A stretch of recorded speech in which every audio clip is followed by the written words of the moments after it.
Bismillahirrahmanirrahim, alhamdulillah, wassalatu wassalamu ala rasulillah.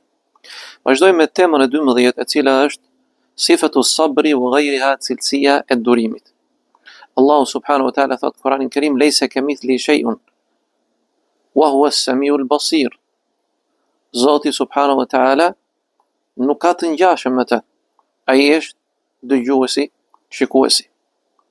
Në hadithin e Abu Musa Ash'ariut radhiyallahu anhu qala nabiu sallallahu alaihi wasallam ma ahadun asbaru ala adha sami'ahu min Allah. Askush nuk është më i duruar se sa Allahu azza wa jall. Pra askush për jush nuk është më i durueshëm se sa Allahu subhanahu wa taala ndaj dëmtimeve apo sharjeve apo shpifjeve. Yad'una lahu al-walad, pretendojnë se Zoti ka fëmijë. Thumma yu'afihim wa yarzuquhum, dhe pas ai i ruan, i shëron dhe i furnizon ata. Pra në hadith tregon që Allahu subhanahu wa taala është më i durueshëm nga fjalët dhe veprat që bëjnë njerëzit kundrejt tij. Sa prej tyre mohojnë, sa prej tyre shajnë, sa prej tyre i bëjnë shok Zotit në adhurim, e megjithatë ai me rahmetin e tij shpesh herë i përfshin ata, duke i shëruar, duke i furnizuar, duke i ruajtur nga e keqja. Kjo tregon se Zoti është i durueshëm dhe i mëshirshëm me robët e tij, por mos harroni se me cilësive të tij subhanahu wa taala është dhe ai që edhe se ai është dhe shadidul iqab, ndëshkuesi i rrept.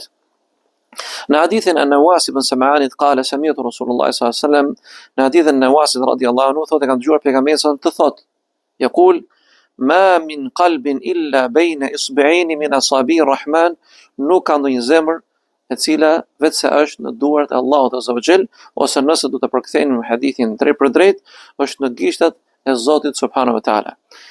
In sha'a aqama wa in sha'a azaghu, nëse dëshiron e bën atë të qëndrueshme dhe nëse dëshiron e bën atë të devijoj. Në hadithin tjetër pejgamberi sallallahu alajhi wasallam, ya muthabbit al-qulub, o ti që i përforcon zemrat, i bën ato të qëndrueshme, thabbit qulubana ala dinik, forcoj dhe përforcoj zemrat tona në fen tënde. Wa qal wal mizan bi yadi ar-Rahman, dhe dije se peshorja është në dorën e Zotit, mëshiruesit. Yarfa aqwaman wa yakhfidu akharina ila yawm al-qiyamah, ngre disa popuj dhe ul disa të tjerë në ditën e Kiametit. Kurse në hadithin Ibn Mesudit radhiyallahu anhu, an Nabi sallallahu alaihi wasallam qal, thot ma min ahadin aghyaru min Allah, nuk ka askush më xheloz se sa Allahu subhanahu wa taala. Min ajli dhalika harrama al-fawahish, dhe për këtë arsye ja bëri të ndaluar gjunahet dhe veprat e shëmtuara njerëzve. Wa ma ahadun ahabba ilayhi al-madhu min Allah, dhe nuk është askush që e do më së shumë lavdërimin dhe madhërimin se sa Allahu subhanahu wa taala. Prandaj dhe Zoti xhela xhelalu, në është ai vetmi që meriton të adhurohet dhe të lavdërohet, ashtu siç për hir të tij ne duhet i largohemi gjunaheve. Për këtë arsye ai i bëri ato të ndaluara që mos i dënoi robët e tij dhe ju hapi atyre rrugën e begatisë dhe mirësive që njerëzit t'i marrin ato dhe t'i praktikojnë ato. Në hadithin tjetër të Imam Muslimit zate, walaysa ahadun ahabbu ilayhi al-'udhru min Allah, min ajli dhalika anzala al-kitaba wa arsala ar-rusul.